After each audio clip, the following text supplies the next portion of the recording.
Aussi au barreau de Bruxelles et il vient de passer 11 mois à la CPI en prison avec Laurent Gbagbo et Blé Goudé.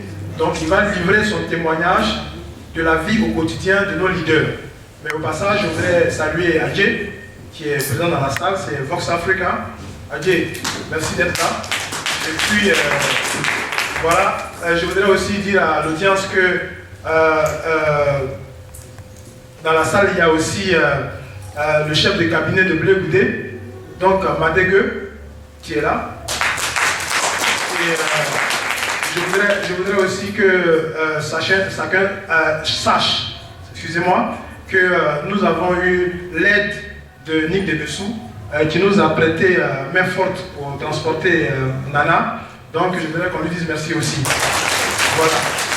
Et, en tout cas, merci infiniment. Nous allons écouter Maître Chilolo pour vous livrer son témoignage. Après lui, il y aura la projection de film. Et n'oubliez pas, pour soutenir Blé Goudé, c'est 10 pounds.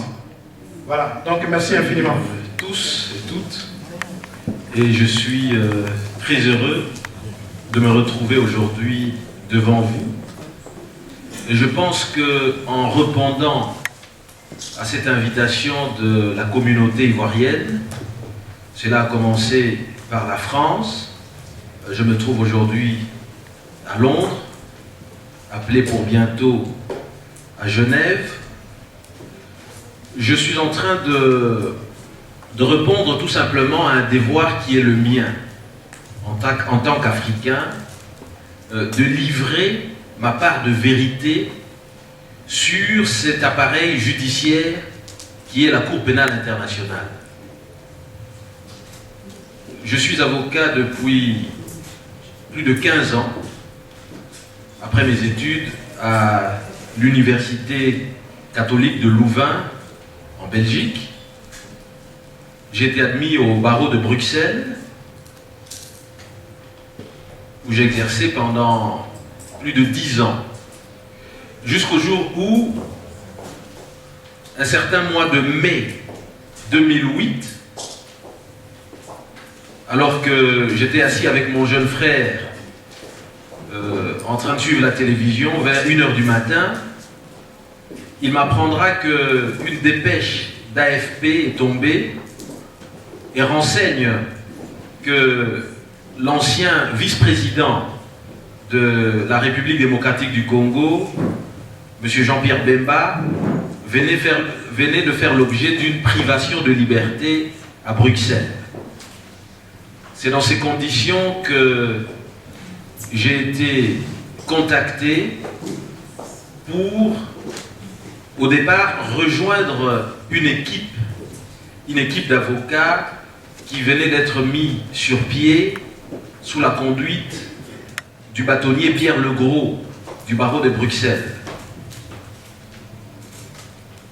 Après une procédure d'environ 2 mois à Bruxelles, la décision est tombée pour renvoyer le sénateur Jean-Pierre Bemba au quartier pénitentiaire de la Cour pénale internationale à La Haye. 2 jours après son transfert, alors que je pensais que c'en était fini là, en ce qui concerne mon intervention dans cette affaire, je reçois un coup de fil du greffe de la Cour pénale internationale qui me demande si je serais d'accord d'assumer la direction de la défense de l'ancien vice-président du Congo à la Cour pénale internationale à sa demande. Par la suite, j'ai directement et humblement accepté cette lourde mission. Je l'ai eu au téléphone. Il m'a dit qu'il souhaitait voir un frère diriger sa défense et qu'il pensait que je pouvais assumer cette mission. C'est dans ce contexte que j'ai constitué une équipe d'envergure internationale avec plusieurs avocats. J'avais aussi des Britanniques. J'avais pris un Queen Counsel qui est barrister à Londres. J'ai aussi, bien entendu, je me suis fait entourer aussi d'avocats belges, français, israéliens, américains, australiens, bref. une équipe internationale qui devait appliquer les deux systèmes qui se rencontrent devant la CPI, c'est-à-dire le système de droit français, romano-germanique, tel qu'on le connaît dans plusieurs pays francophones à travers le monde, mais aussi le système de droit anglo-saxon. J'ai mené cette défense pendant près de 6 ans, jusqu'au jour où tous les experts que j'ai rencontrés dans le cadre de cette affaire m'ont dit qu'ils ne voyaient pas comment est-ce que le procureur arriverait à établir la responsabilité pénale de mon client. Nous avions, dans le cadre de cette affaire, apporté à peu près 34 témoins à décharge qui, tous, ont clamé l'innocence du sénateur Jean-Pierre Bemba. Par la suite, alors que nous étions quasiment à la fin du procès, c'est-à-dire que tous les témoins étaient déjà passés, il ne restait plus que la rédaction du mémoire final, environ 400 pages à rédiger. J'étais déjà moi-même bien impliqué avec mes confrères dans cette rédaction. Je décide tout de même de me rendre en mission officielle au Cameroun. Je me rends dans ces pays pour mener des enquêtes, parce qu'il faut savoir que la procédure devant la Cour pénale internationale veut que les avocats jouent finalement aussi un peu le rôle d'agents de police judiciaire. Parce que les avocats descendent eux-mêmes sur le terrain, ils interrogent des témoins, ils dressent des procès-verbaux qu'ils versent par la suite au dossier de la défense. Lorsque j'ai eu des échos faisant état de ce qu'un certain nombre de témoins à charge que le procureur avait appelé et qui avait déposé contre le sénateur Jean-Pierre Bemba, avait reçu de sommes d'argent exorbitantes qui me paraissaient injustifiées. Il est vrai que les textes de la Cour pénale internationale prévoient que lorsque l'on mène une enquête sur le terrain pour aller rencontrer un témoin, admettons que l'on se rende à Genève, on a besoin de faire venir un témoin de Zurich, ou encore l'on se rend à Londres et qu'il faille venir un témoin de Manchester, il est prévu bien entendu de couvrir ses frais de transport, de logement durant 4-5 jours de rencontre avec lui à Londres et de pourvoir à son alimentation. Mais il s'agit généralement de montants raisonnables. Je découvre alors dans le cadre de mes enquêtes que des témoins du procureur, pas seulement dans l'affaire Jean-Pierre Bemba, mais aussi dans d'autres affaires. J'entends des échos qui me viennent dans l'affaire du président Babo. J'apprends qu'il y a des gens qui ont touché de l'argent. J'apprends qu'il y a un phénomène, finalement, des témoins qui viennent, non pas pour dire la vérité, mais simplement en échange d'une promesse quelconque. Parce que lorsque l'on prend des témoins dans toutes ces affaires, un témoin venu d'une contrée encore plus lointaine qu'Abidjan, et qu'on lui dit, écoutez, nous allons vous protéger, mais nous avons besoin que vous nous dites la vérité. Et cette vérité, nous la connaissons déjà. Il y a eu des crimes. Le président Babo, Charles Blé Goudé, étaient ceux qui dirigeaient toutes ces milices et ont orchestré des crimes de pillage, de meurtre, de viol des populations civiles dans votre pays. N'ayez pas peur de venir dire cette vérité.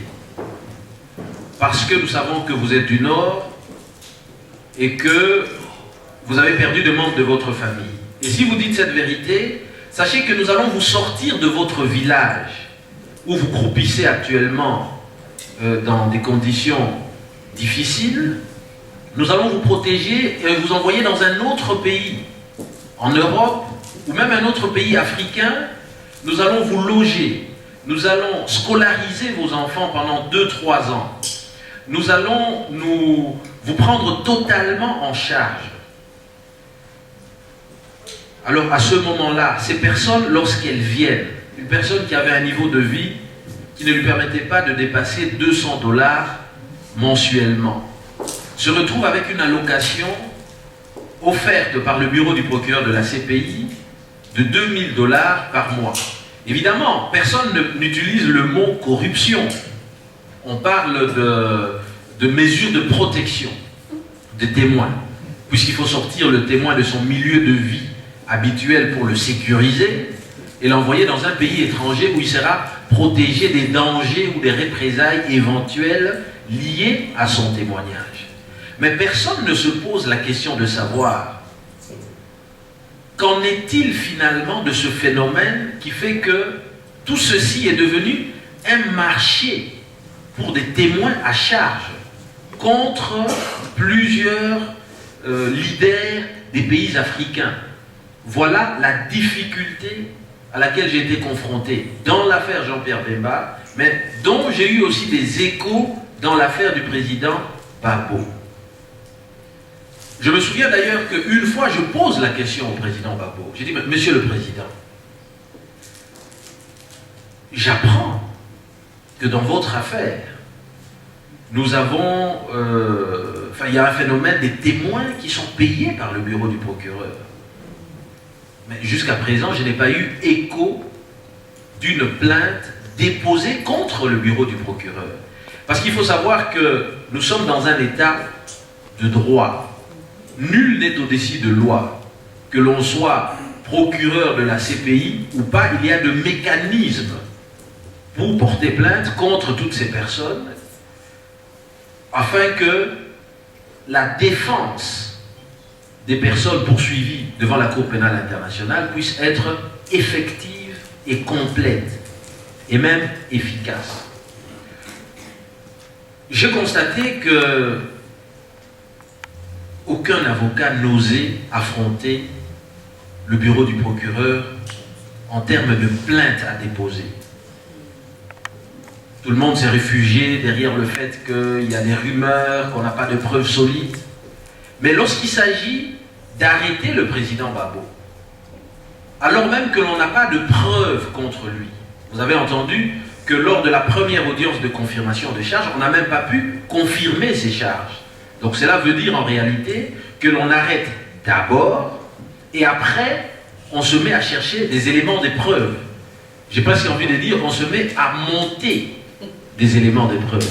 Voilà la réalité à laquelle je me trouve confronté devant la Cour pénale internationale dans l'exercice de ma profession d'avocat.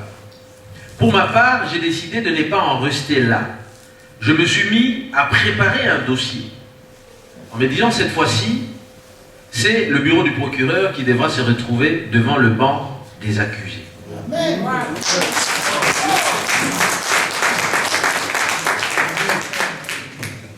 Mais je n'ai pas compté avec la malice qui a fait que peu de temps après que j'ai rendu publiques mes intentions d'engager ces procédures, une procédure accélérée sera dirigée contre moi en vue, bien entendu, de me priver de ma liberté.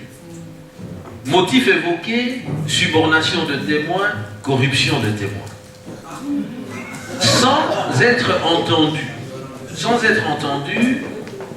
je me retrouverai un certain matin du 23 novembre 2013, au sortir de l'avion, privé de liberté, police judiciaire de Bruxelles, mandat d'arrêt international de la Cour pénale contre moi-même.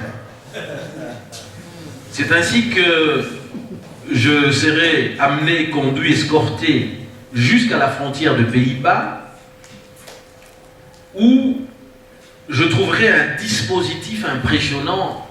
Je crois me rappeler à peu près d'une vingtaine d'éléments spécialisés contre la plus grande forme de criminalité dans le monde, mais qui cette fois-là attendait un avocat.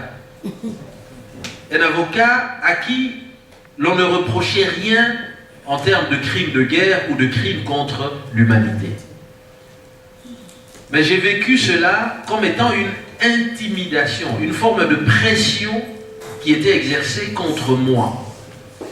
Tout simplement pour me pousser à trahir mon serment et qui sait, peut-être à livrer des contre-vérités qui auraient pu entraîner d'enfoncer mon client contre une liberté. Je me suis refusé à cet exercice.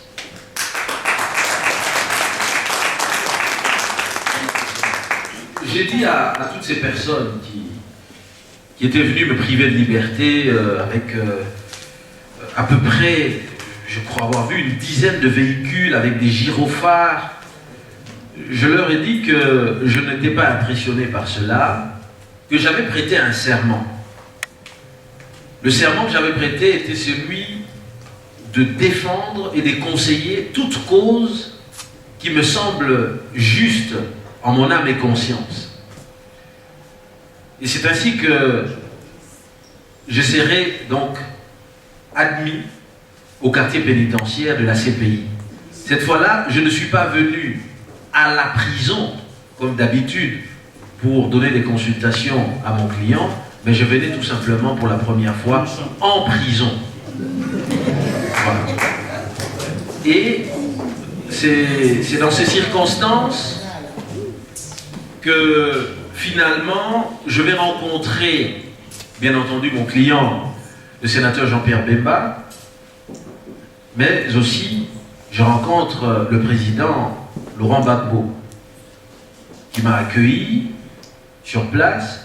Et je pense d'ailleurs aujourd'hui que si j'ai pu tenir pendant 1 an, alors que je n'ai jamais été interpellé même pour une violation de feu rouge, me retrouver dans le quartier pénitentiaire, qui est normalement prévu pour accueillir des personnes soupçonnées des plus grands crimes contre l'humanité. C'est tout simplement parce que le président Gbagbo m'avait parlé. Il m'a dit, écoute, sois courageux, ne t'en fais pas. Moi-même dans ma vie, ça n'a été que des privations de liberté. Depuis mon jeune âge, jusqu'à ces jours. Je ne suis pas impressionné par tout cela. Il m'a aussi dit, il me dit, écoute, moi je suis là pour des raisons politiques. Au moins je sais pourquoi je suis là.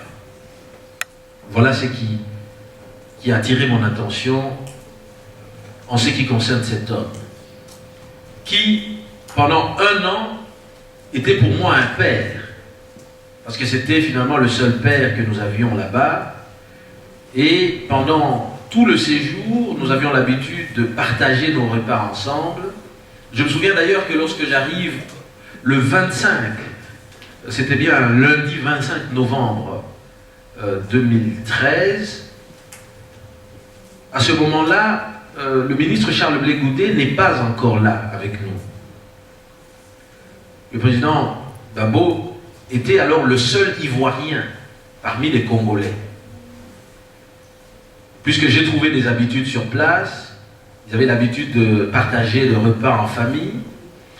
Il faut savoir que généralement ce qui se passe, c'est que le quartier pénitentiaire livre de la nourriture, mais c'est généralement de la nourriture européenne qui n'arrange pas les Africains qui se trouvent là-bas. Moi encore, j'étais le seul qui vivait déjà en Europe depuis plus de 20 ans et qui pouvait encore m'adapter. Mais tous les autres, quasiment, voulaient de la nourriture africaine. Même le président Gbagbo m'a dit, écoute, moi je suis à l'aise avec la nourriture de chez moi. Il me parlait d'Aloko, il m'a cité plusieurs repas. Et donc finalement, les personnes sur place s'organisent pour manger africain.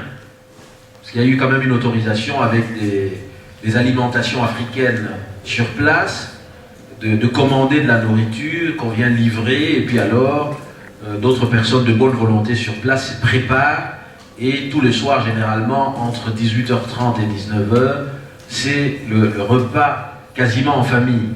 Et je me rappelle d'ailleurs que le président Babo m'avait dit, bah, écoute maître, toi tu t'installeras juste en face de moi.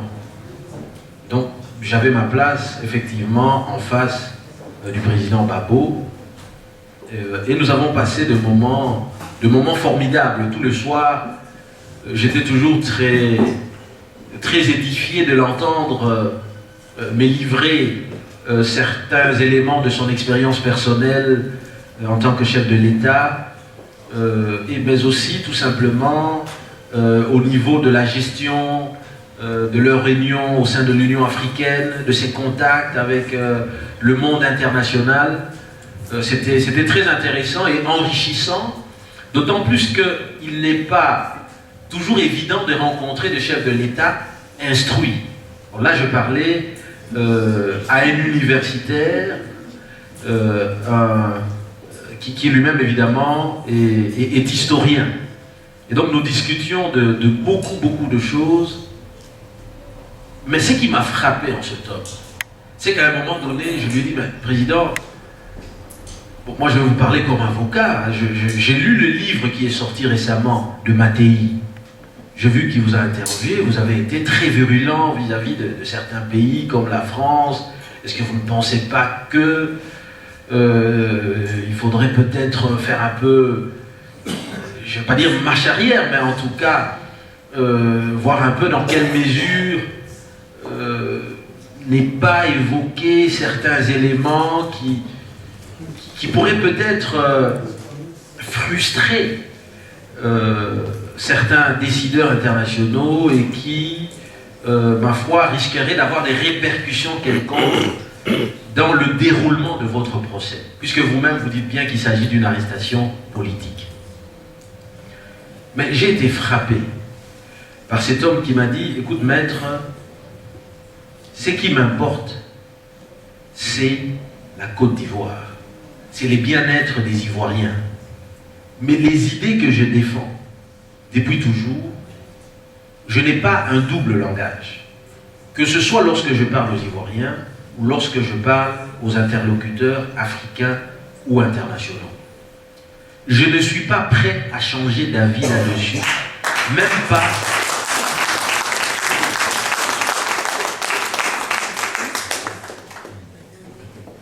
pas au prix de ma liberté.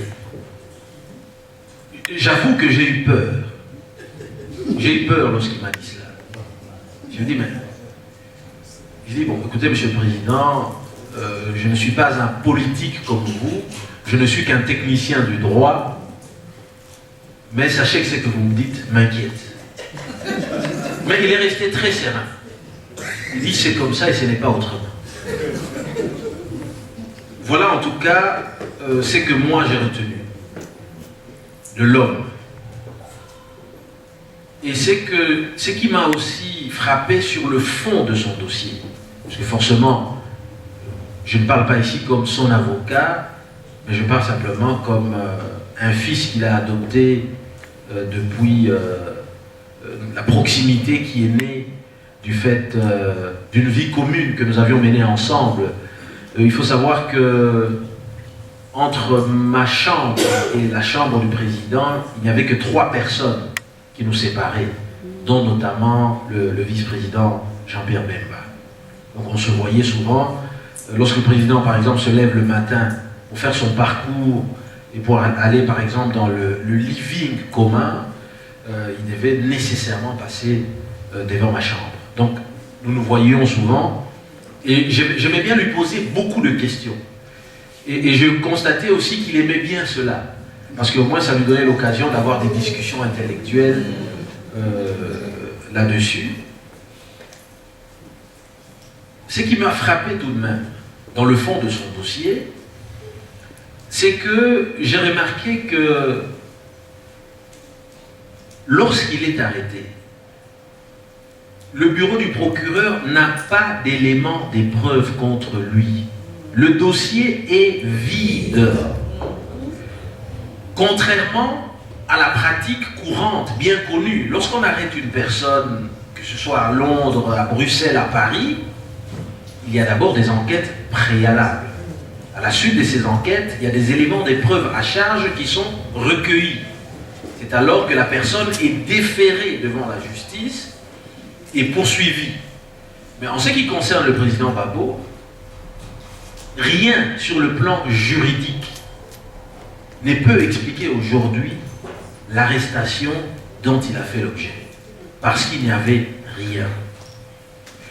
Et c'est ce que les gens déplorent aujourd'hui, plusieurs experts, qui disent, mais ce n'est pas normal cette attitude du bureau du procureur, qui préfère d'abord arrêter une personne. Lorsqu'il arrête la personne, après il va chercher des témoins. Dans tous les camps, il va d'abord auprès d'anciens collaborateurs. Et il leur dit, mais écoutez, nous venons d'arrêter le président Gbagbo. Donc vous savez très bien que nous pouvons aussi vous arrêter, vous, si vous ne coopérez pas avec nous, si vous ne nous dites pas la vérité. Nous sommes prêts à vous accorder l'immunité et à ne pas vous poursuivre. Mais à condition que vous collaborez à la vérité. Nous savons que vous aviez travaillé ensemble. Nous savions que vous avez tenu de réunions. Nous savions que le président Gbagbo a planifié des crimes à Abobo et partout ailleurs. Dites-nous cette vérité et vous, vous serez épargnés. Voilà cette forme de pression exercée sur des témoins, sans nécessairement leur offrir de l'argent, mais qui finalement intimide et dans plusieurs dossiers amène des gens à déposer à charge, ce qui est totalement inacceptable.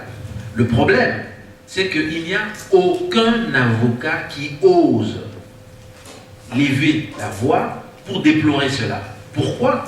Point d'interrogation. Je pense que la faiblesse aussi dans le système même de la Cour pénale internationale telle qu'elle fonctionne maintenant, c'est qu'à un moment donné, les avocats sont payés par la Cour elle-même. Alors, les avocats n'osent pas toujours, et ça je le dis pour avoir parlé avec plusieurs avocats et pour avoir dirigé pendant plus de 6 ans une des plus grandes affaires de la Cour pénale internationale aux côtés de celle du président Gbagbo. Il y a des conversations dans le couloir aussi entre avocats. Et on constate que les avocats n'osent pas mener ce que j'appelle une défense complète.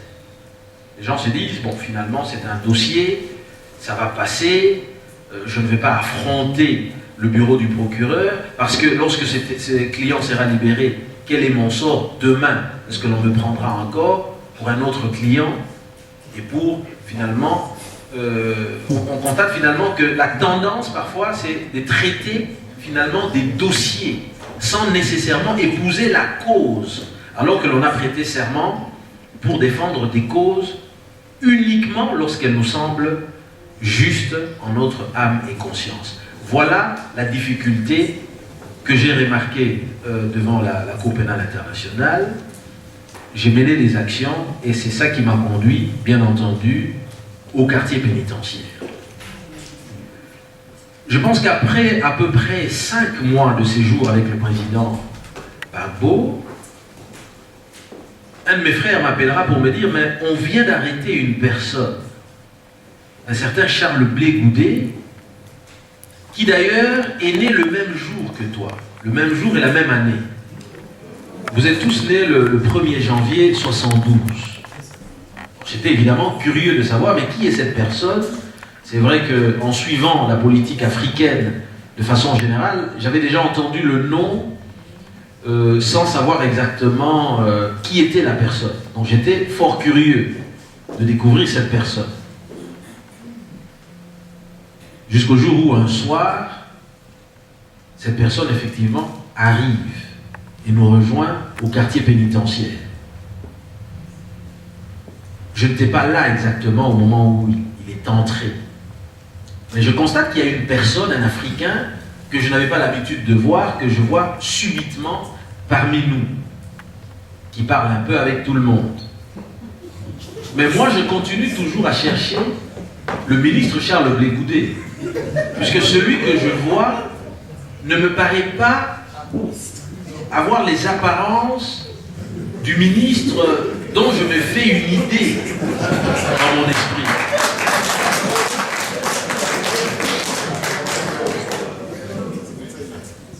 Et finalement, je constate simplement que la personne que je vois est en train de parler avec le président Gbagbo. Je sens une forme de proximité, je dirais même de complicité. Parce que moi, par exemple, jusqu'au jour où j'ai quitté le quartier pénitentiaire, je ne suis entré dans la chambre du président Gbagbo que le dernier jour pour aller lui dire au revoir. J'ai dit, voilà, monsieur le président, ma libération vient d'être décidée. Je viens vous voir en tant que fils pour vous dire au revoir, puisque je m'en vais. Et que nous puissions garder nos liens. Mais je constate que cette personne entre dans la chambre du président Gbagbo, je constate une proximité, et donc je me renseigne. On me dit, mais c'est justement lui, le ministre Charles Blé Goudé. Et donc je suis frappé par la simplicité de l'homme. Un homme très simple, avec qui je me mets à parler, et qui finalement, au fil du temps, est devenu un ami pour moi. Un ami tout simplement parce que ce que nous avions de commun, c'était finalement ce besoin de connaissance, cette envie de lire. Il lisait beaucoup Nelson Mandela. Et donc il m'est arrivé plusieurs fois d'aller moi-même emprunter des ouvrages dans sa chambre, que ce soit l'aventure ambiguë de Cheikh Hamidou Kané et plusieurs autres ouvrages qui tournaient tous sur le sort de l'Afrique. Et lorsque je parle avec lui, il me dit, mais écoute, maître, moi je suis là depuis peu, je t'ai trouvé ici, mais sache qu'en réalité, je viens du Ghana, j'ai fait la prison, j'ai connu la torture dans une des prisons politiques dans mon pays en Côte d'Ivoire, mais je n'ai pas peur, tout cela ne m'impressionne pas. Tout ce qui m'occupe, tout ce qui me préoccupe, ce n'est pas mon sort à moi individu, mais c'est le sort de mes compatriotes. Et il me dit, mais au-delà même de l'Afrique, au-delà même de la Côte d'Ivoire, c'est un regard panafricain. C'est le sort de toute l'Afrique qui m'intéresse. C'est dans ce cadre-là qu'il me dira, écoute, je suis heureux de compter un ami africain de la République démocratique du Congo, puisque nous pensons aujourd'hui que la vision du futur n'est pas celle limitée au pays, au niveau national uniquement, mais il faudrait une vision aujourd'hui qui soit régionale, une vision continentale dans le cadre finalement d'une politique africaine qu'il était en tout cas en train de promouvoir. Voilà un peu ce que je découvre en l'homme, qui me dira, mais écoute, je voudrais que lorsque tu sortiras d'ici, puisque le dossier qui t'occupe est relativement beaucoup plus léger, que tu puisses rencontrer les Ivoiriens, que tu leur dises que je pense à eux tous les jours, que je suis courageux, que je reçois les messages qu'ils me transmettent régulièrement de partout dans le monde, que ce soit de la Côte d'Ivoire, que ce soit de plusieurs pays en Afrique et en Europe. Tous les messages qu'ils m'envoient, que ce soit par email, que ce soit par mes différents représentants, je les reçois. Et ce sont ces messages-là qui constituent en réalité contre la situation, pour tenir face à la situation à laquelle je suis confronté aujourd'hui. Voilà un peu la situation que je pourrais évoquer. Mais je voudrais tout de même vous dire ceci. Je pense aujourd'hui que l'Afrique, mais au-delà de l'Afrique, on a vu au Kosovo, on a vu en Ukraine, on a vu dans plusieurs pays à travers le monde, il y a beaucoup de guerres, il y a beaucoup de morts, de pillages, des viols, de meurtres liés à des conflits meurtriers. Et à ce titre, Charles Blé Goudé était d'accord avec moi pour dire qu'il faut combattre l'impunité dans le monde, il faut combattre l'impunité en Afrique. Et finalement, l'idée de départ d'une justice pénale internationale est noble, dans la mesure où les objectifs de la CPI ont été de mettre fin au règne de l'arbitraire, pour promouvoir la justice, pour protéger les plus faibles d'entre nous. Après tout, il n'est pas possible de vivre dans une société sans avoir des règles, un peu comme le disait le philosophe Jean-Jacques Rousseau dans son contrat social. Il faudrait qu'à un moment donné, il y ait une justice qui établisse les règles entre les gens. Mais aujourd'hui, tout le monde se pose la question, comment rendre cette justice?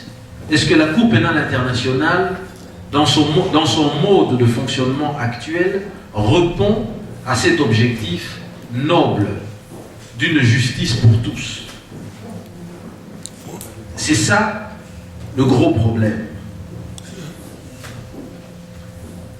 Est-ce qu'aujourd'hui, il est normal, alors qu'en Côte d'Ivoire, il y a eu deux parties belligérantes. D'une part, les forces amenées par l'actuel chef de l'État, Ouattara, et d'autre part, les forces loyalistes qui combattaient, bien entendu, sous le régime de l'ancien président Gbagbo. Est-ce qu'il est normal aujourd'hui d'arrêter le président Gbagbo, d'arrêter le ministre Charles Blé Goudé et de ne pas appeler le président Ouattara à la barre pour la manifestation de la vérité? Eh bien, nulle part dans le monde que l'on soit appelé devant le tribunal correctionnel, devant la chambre criminelle, que ce soit ici à Londres, que ce soit à Bruxelles, que ce soit à Paris, il n'est pas possible d'arriver à la manifestation de la vérité lorsque, dans le cadre d'un conflit qui s'est commis, qui a eu lieu sur un théâtre des opérations, sur lequel opéraient plusieurs forces ennemies ensemble, qui est des dégâts, qui est de morts, que l'on n'appelle qu'une partie, et lui demander de répondre des crimes commis sur le terrain sans appeler l'autre partie. Voilà l'injustice dans l'affaire du président Gbagbo, dans l'affaire du ministre Charles Blé Goudé. La vérité ne pourra jamais se manifester tant que les autres parties belligérantes ne seront pas appelées à la barre. Et voilà ce que plusieurs experts déplorent aujourd'hui dans la manière dont le bureau du procureur conduit cette affaire qui touche ces personnalités politiques africaines de la Côte d'Ivoire. Il faut aussi reconnaître ceci. Lorsqu'il y a des rébellions, comme on le voit en Afrique, il y a forcément une base arrière, quelque part dans un pays voisin. Comment délimiter aujourd'hui les responsabilités? Est-ce qu'on peut tenir une véritable justice internationale sans se poser la question de la responsabilité des chefs d'État ou des responsables des pays voisins qui ont permis, par exemple, à l'époque, à la rébellion du président Ouattara, de servir de base arrière pour soutenir leurs actions? Voilà la difficulté aujourd'hui dans cette affaire. Il y a plusieurs rapports des ONG internationales qui décrivent le crime qu'on impute aux milices qui combattaient pro-Ouattara. Mais pourquoi ces personnes ne sont pas appelées? Même si l'on peut considérer que tout le monde peut bénéficier de la présomption d'innocence, mais qu'on commence d'abord par appeler les gens et que les responsabilités puissent être départagées à ce moment-là. Cela n'est pas fait, c'est totalement injuste. L'autre question qui se pose aussi, de façon générale dans ces affaires devant la Cour pénale internationale, lorsque l'on parle de crime, on parle des hommes en armes. Mais qu'en est-il de la responsabilité de ceux qui ont livré ces armes, particulièrement aux forces rebelles? Voilà toute la question qui se pose. Je ne veux pas m'attarder davantage parce que le temps me semble très court.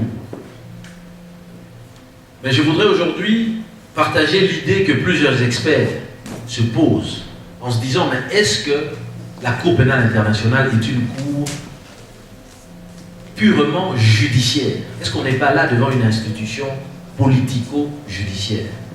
La question, c'est souvent lorsqu'il s'agit de remettre une personne en liberté.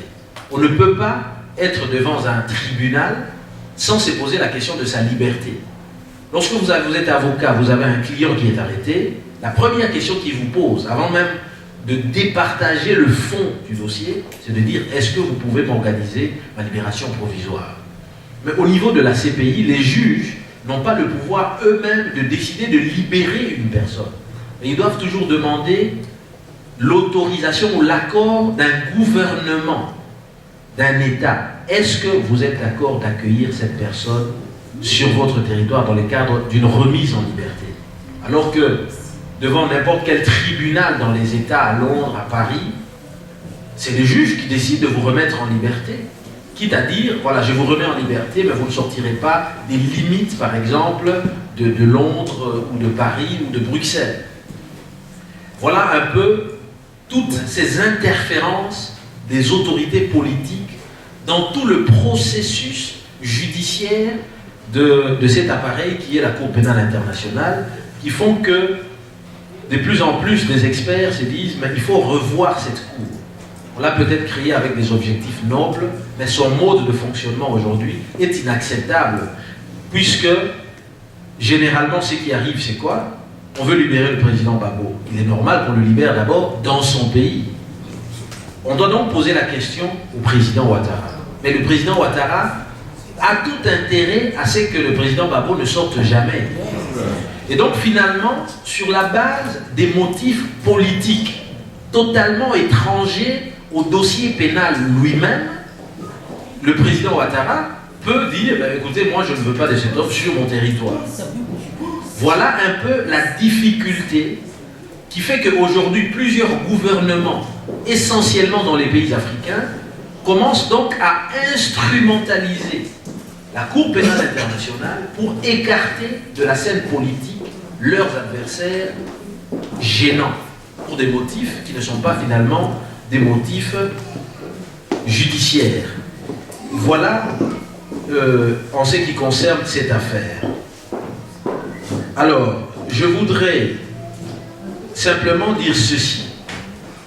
Et là, je parle de ce qui concerne, en tout cas, le ministre Charles Blé Goudé.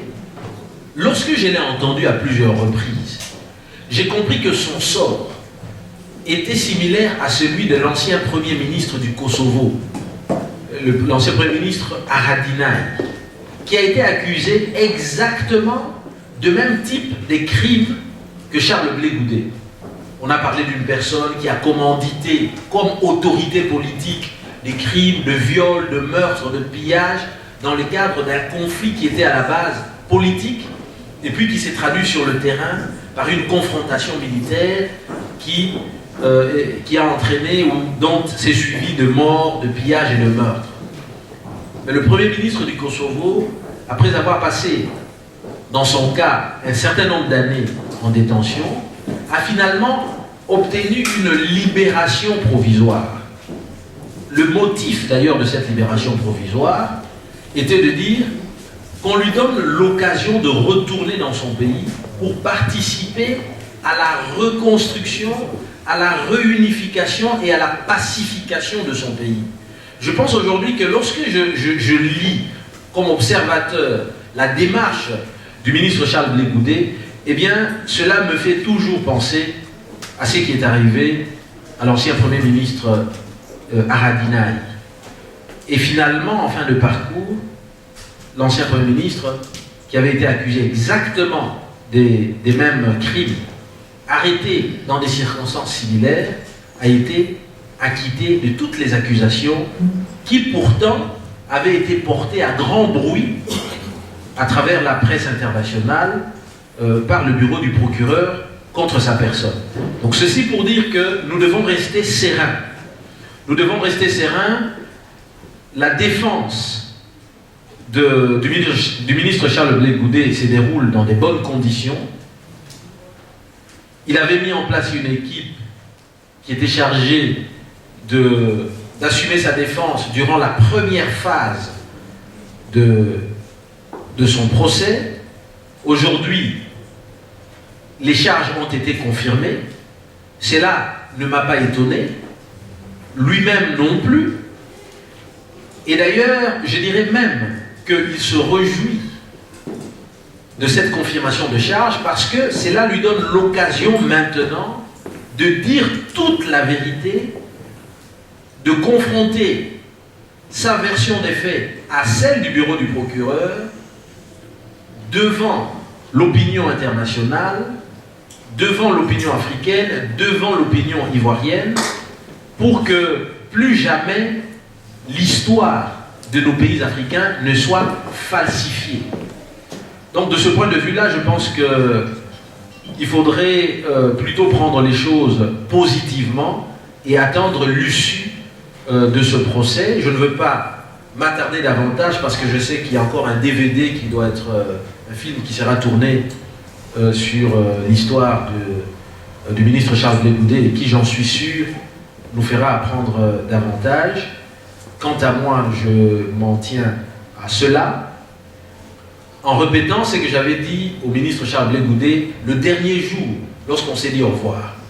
Au moment où j'ai quitté le quartier pénitentiaire, je lui ai dit, écoute, c'est une bonne chose que tu